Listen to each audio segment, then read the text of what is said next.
नमस्कार। टुडे हिमाचल में आपका बहुत बहुत स्वागत है। मैं हूं आपके साथ भावना रनौट और चलिए देखते हैं दोपहर की बड़ी खबरों को फटाफट। धर्मशाला की सरदारी के लिए बीजेपी लड़ेगी वर्चस्व की लड़ाई, कांग्रेस की भी होगी अग्नि परीक्षा। नगर निगम धर्मशाला में 2.5 वर्ष का कार्यकाल खत्म होने के बाद महापौर व उप महापौर के पदों के चुनाव के लिए अब भीतरी तौर पर जोड़ तोड़ शुरू हो गया है। महापौर व उप महापौर का 2.5 वर्ष का कार्यकाल 12 अक्टूबर को समाप्त हो रहा है और 13 अक्टूबर को चुनाव होगा। ऐसे में शहर की सरदारी के लिए दोनों की पदों के लिए भाजपा कांग्रेस आमने सामने होंगे। भाजपा के लिए ये चुनाव बहुत जरूरी है क्योंकि लोकसभा चुनाव से पहले ये चुनाव हो रहा है। नगर निगम में अभी भाजपा की सत्ता है, ऐसे में भाजपा को हर हाल में नगर निगम धर्मशाला में अपना वर्चस्व कायम रखना होगा। पटवारियों के 209 पद भरेगी सरकार, सुक्खू। प्रदेश भू राजस्व यानी कि संशोधन विधेयक पर चर्चा के दौरान मुख्यमंत्री सुखविंदर सिंह सुक्खू ने कहा कि सरकार ने विभाग पर इस काम को थोपा नहीं है बल्कि इसे समयबद्ध किया है। उन्होंने कहा कि नई व्यवस्था को 1 वर्ष देखा जाएगा। उन्होंने कहा कि सरकार पटवारियों के 209 पद भरने जा रही है।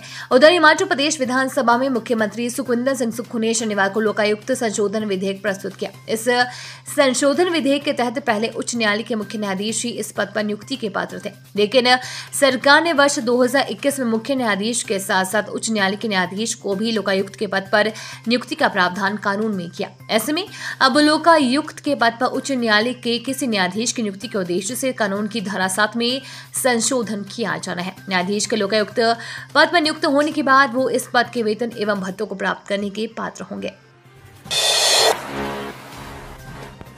मुख्यमंत्री सुक्खू बोले, हिमाचल में बनेंगे मॉडल गौ सदन, गायों का बनेगा हेल्थ कार्ड।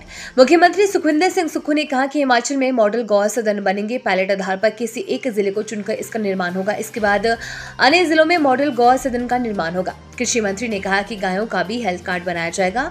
इसको लेकर कृषि विभाग को कहा गया है कि सीएम ने कहा कि गर्म और सर्द इलाकों में कैसे सदन बनेंगे, इसको लेकर भी अलग अलग मॉडल बनाए जाएंगे।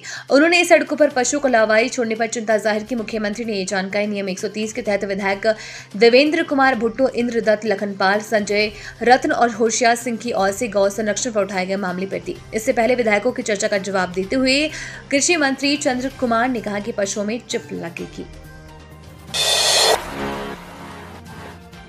मंत्री अनिरुद्ध सिंह बोले, अगले साल से बंद हो जाएगी प्रधानमंत्री आवास योजना।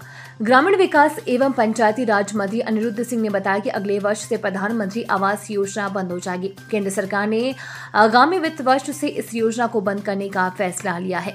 जुलाई 2022 से मार्च 2023 तक प्रधानमंत्री आवास योजना के तहत कोई भी आवास आवंटित नहीं हुआ है। शनिवार को प्रश्नकाल के दौरान अनिरुद्ध सिंह ने भाजपा विधायकों के सवालों का जवाब देते हुए कहा कि मुख्यमंत्री आवास योजना में 1406 आवास आवंटित किए गए हैं। भाजपा विधायकों ने आवासों के आवंटन में बंदरबाट का आरोप लगाया।